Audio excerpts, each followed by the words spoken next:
burya mwagiye kuryama jye sigara ndeba narakoze uribuka ko mu gitondo ujya ku ishuri wasanze nkiryamye burya nta yindi mpamvu ni ukubera ukuntu nari naraye mu kazi uwo mwana azaha agaciro bya bintu amenye ngo burya bwose ntabwo byoroshye kugira ngo mama abone rwa rukweto ntabwo byoroshye kugira ngo data abone rwa rukweto yewe ukanabimwigisha ukambwira uti rero nturebe strugglinga gutya mpangayikira kugushakira icyo ukeneye ntabwo ariko twe twabaye ntabwo twe twagize amahirwe abona bino bintu ariko do Imana yaje kudufasha turabibona noneho rero umwana wanjye sobanukirwa ngo iyi si ukuntu ibayeho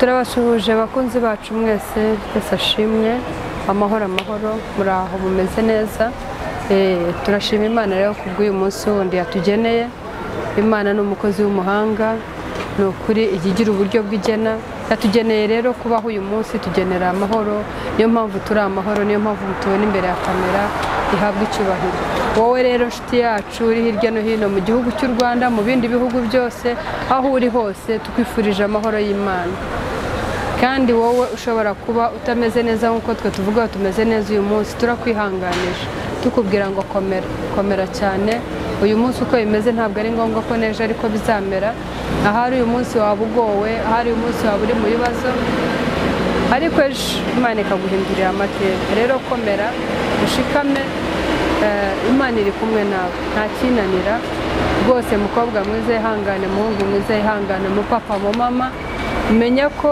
ibihe bigira ibyabyo bishyira ibindi uyu munsi ntabwo ariko nejo uzamera nk'uko uyu munsi witwa uyu munsi ejo hakitwa ejo hazaza cyangwa harangiye ni nako n'ibihe bisimburana rero tubifurije amahoro y'Imana kandi nawe ushobora kuba utameze neza twifurije kugubwa neza reka rero dusenge data mu izina rya Yesu Kristo tuguhaye icyubahiro uri Imana yacu dukunda kandi ikatwitaho uri Imana igena ibihe ni wowe ugena kandi nawe usohoza uhabwa icyubahiro shimiye umunsi wa none watwongereye umunsi w'umugisha umunsi w'amahoro umunsi w'urukundo muri twebwe kumva rwawe ruganje muri twe izina ryawe rishyirwe hejuru nanone mwami rero tweretse iyi gahunda tugiyemo turakwinze kugira ngo ntaba ari twe ntitwumvikane tugaragare wowe muri twebwe uganze kandi wa muntu wese wateganirije iki kiganiro ndakwinze nyaguhora ku ngoma ngo umusange ahari maze mwami mwiza umutegura umutima kugira ashobore kucyumva kandi kimugirira umumaro ntaba ari jye ahubwo Kristo muri jyewe aba ari uganza ni nabwo biri bigende neza mu izina rya Yesu amen uyu munsi rero ni uwundi munsi mwiza data yatugeneye ni umunsi wonzanye insanganyamatsiko igira iti abana tubyaye turabakunze ariko si byo tubaha byose niko ari by'umumaro uyu munsi niyo nsanganyamatsiko nzanye rero nagiye nganira n'ababyeyi benshi tugenda tuganira ababyeyi benshi tuvuga ngo ese bimeze biti turera gute abana bacu tubigisha umuco abana bacu tubaha ibyo bashatse abana bacu tubibaha se tubigisha umumaro wabyo abana bacu tubibaha se basi tubibutsa yuko nubwo tubibaha ariko hari igihe bishoboka ko twaba tudahari bivuga yuko biri gutuma amenya uko twarabyaye ndi tumuhaye ese tubarera gute umwana wawe uko arize ni kumuha icyo ashaka yaba umuto yaba umukuru umwana wawe wamwigishije kwirwanaho yaba umuto yaba umukuru umwana wawe umurera uti uyu munsi rero natekereje ko twaganira kuri icyo kintu kubera ibibazo byo mbona hirya no hino ujya mu mago atandukanye ukareba ibihabera ugasanga umwana waho ni umwana uvuna umuheha akazana uwundi ni umwana ufata urwembe agaca intebe ni umwana ujya mu byombo akafata akamenagura ni umwana usimbagurika mu ntebe zaracikaguritse ni umwana hari uwo nguteye gutyo ugasanga n'umubyeyi arakubwiye nuko ameze rero yarananiye rwose ubu ntacyo twavuga wa mwana akabaho yibereye gutyo icya kabiri twagiye tuganira n'ababyeyi benshi ukamubaza ukuntu rero umwana we ugasanga ni wa mubyeyi utajya utuma umwana we yababara kubera ko hari icyo ashaka ngo abe yakimwima. Ni ukuvuga ngo yaba ashoboye cyangwa adashoboye, icyo umwana we ashatse agahangayikira cyane kukimuha. Hari umubyeyi umwe twaganiriye nsanga ukuntu we yamenyereje umwana we, ukuntu yamureze, ni umubyeyi utari ufite akazi, ariko umwana yaravuga ati ndashaka urukweto rw'ibihumbi 20. Umubyeyi akabura amahoro agahangayika, agashaka hasi hejuru, kugera ubwo ari bubone umuntu akamuha 20, aho kugira ngo ajye guhaha babeho, aho kugira ngo amugurire umwenda n'urukweto, akiruka akamugurira rwa rukweto. Nabonye hari inkweto zaba zifite amazina abana bacu baba bashaka, akiruka akarirwa amugurira, wa mwana akanezerwa. Neje akongera amusaba ishati nziza, nuko akiruka nanone akajya kumushakira ya shati ihenze ifite amazina, akongera akiruka se yaba amushakira yaba amusabye icyo. Nagira ngo tuganire tubazanye ngo ese birakwiye ko umwana wawe icyo akeneye cyose wihutira kukimuha? Ese niba bibaye bityo ukihutira kukimuha kari kwamenyereye, urazirikana ko ejo utariho byamugora kugira ngo ashobore kumenya ko umuntu ashobora kubaho afite ikiyifuzaga cyangwa atagifite? Hari ibintu by'ubona by'ingenzi byo wimye umwana yabaho nabi: kwiga neza, kurya neza, kuryama heza, kubaho neza. Mu gihe cyose ubishoboye ukavuga uti ndumva koko ariko bikwiriye. Ariko noneho ndagira ngo nkubaze, umwana wawe niba akeneye urugero, hari ibintu byo tubaha bimeze nk'uko umwana w'igitambambuga yakenera umuriro, ese uzawufata uwumuhe nawe uririra? Hari ibyo tubaha rero bimeze nk'umuriro. Ese umwana wawe w'igitambambuga azagusaba urwembe kubera ko arize kandi udashaka umwana wababaye, uzarufata urwembe urumuhe? Bivuga rero ngo jye ku bwanjye nabonye hari ibintu byo tubakorera bisa no kubaha za nzembe cyangwa wa muriro. Noneho ndavuga ngo ese mu by'ukuri birakwiye ko abana bacu twabarera gutyo, ukamurera umwemerera ko icyo ashatse cyose uhita ukimuha, aho ashaka hose uhita uhamuha, aho icyo ashatse cyose uhita ugishaka, ugishobora utagishobora. Mu by'ukuri murabona bikwiriye ibyo bintu? Jyewe navugaga ngo birakwiye ko umwana wacu Yesu tumuha, ariko tukamuha bya bindi byo tubona ko bimufitiye umumaro, tukamuha bya bindi byo tubona ko abibuze yahungabana. Ariko se abuze urwo rukweto rwa Jordan, niyo nabonye hariho za Jordan na zande Air Force, inkweto ziba zihenze, arazibwira umubyeyi wabuze 5,000 byo guhaha kugira ngo barye, ariko akamubwira ati genda shaka ruriya rukweto, genda abonye mushiti wanjye yambaye ruriya rukweto.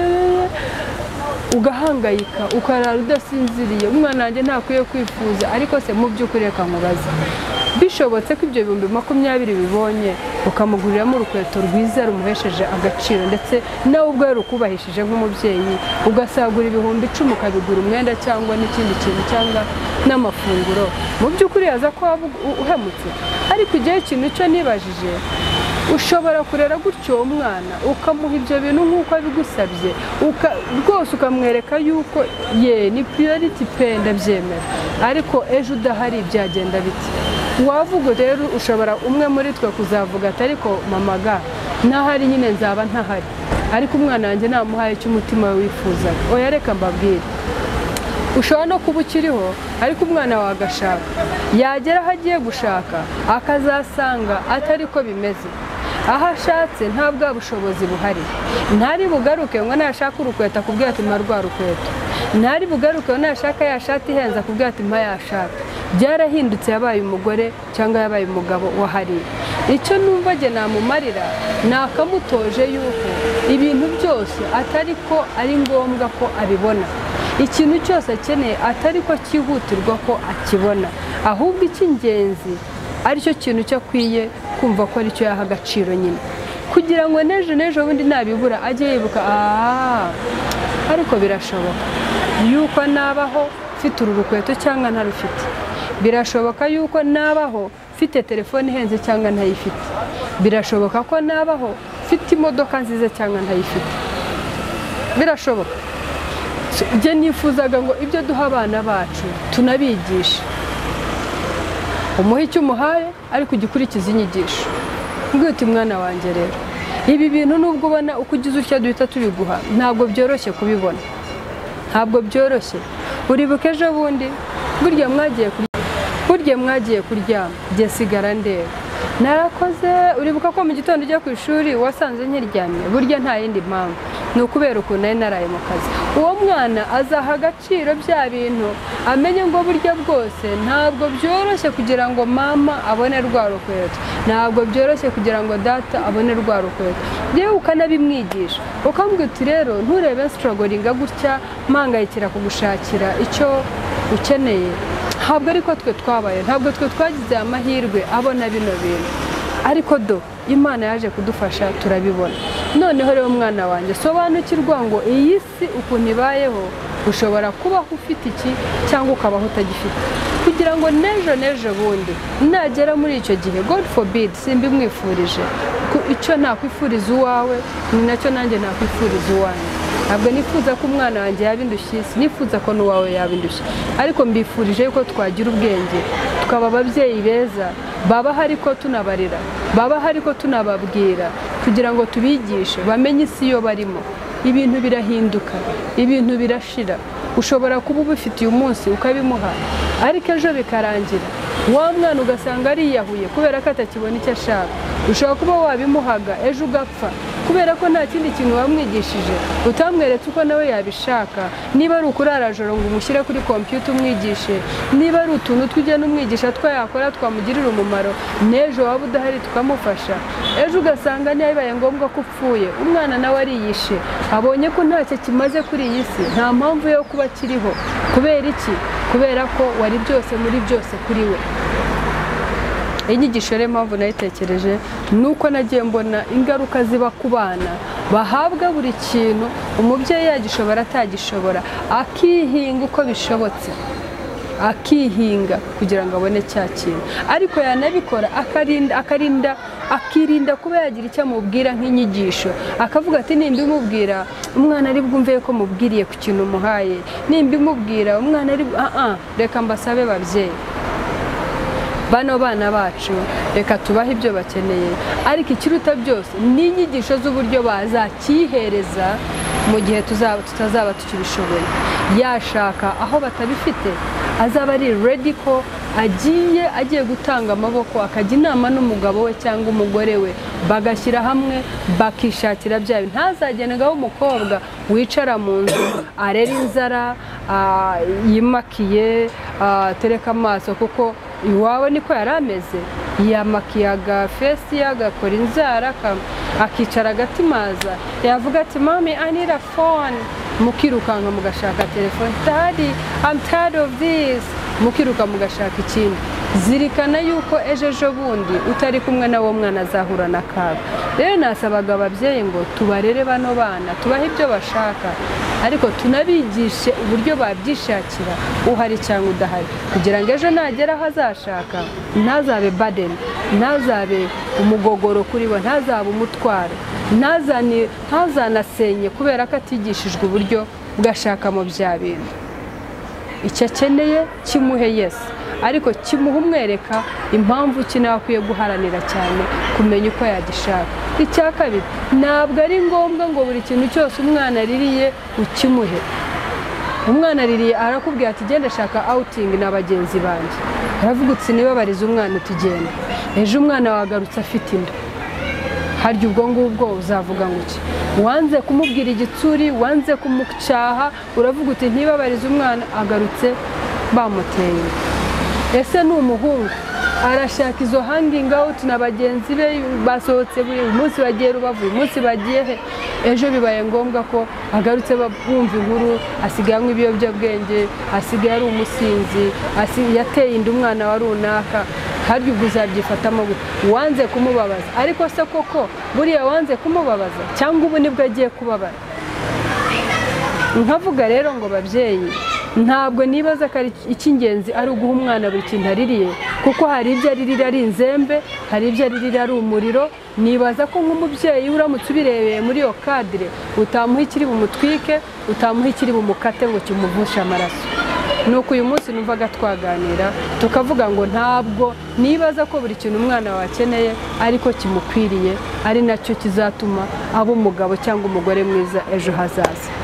Ndabifuriza rero yuko twasobanukirwa ibyo twaha abana bacu ariko tunabigisha kugira ngo ejo n'ejo bundi ntibizabagireho ingaruka kubera ko tutagishoboye kubibaha cyangwa tutakiri kumwe nabo.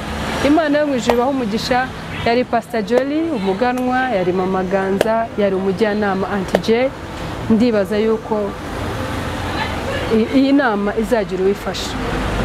Turongera kubibutsa yego mujye mu comments ku ruhande ariko iyo utanze comment hariya hepfo, iyo utanze iyo sharinze ibiganiro, iyo ukoze subscribe bituma ejo bizongera ibiciyeho byose ukabibona. Iyo sharinze bituma ushobora kuba ikiraro iyi message ikazagera ku Imana yiteganije utahise uyibona nkuko wahise uyibona. Iyo ukoze like bitwereka yuko rwose ushyigikiye umurimo wo turimo dukora. Imana yo mu ijuru ibahe umugisha. Reka twongere dushima Imana. Uhabwe icyubahiro no guhora ku ngoma ko wabanye natwe dutangira, ushimwe ko wabanye natwe hagati none ko wabanye natwe dusoza, izina ryawe rishyirwe hejuru. Ndakwinginzira mwami w'abantu iyi message ntigende ngo bouncing, igenda ahubwo igere kuri wa wundi we wayigeneye mwami, maze imugirire umumaro. Mwami niyo yaba umwe njya nkusaba ngo naho yaba umwe ubu butumwa bukagenda bukamugirira umumaro. Nzi neza ko hari celebration mu ijuru, nzi neza ko hari umunezero uba uri mu bwami bwawe, ko hari umurimo wakoretse.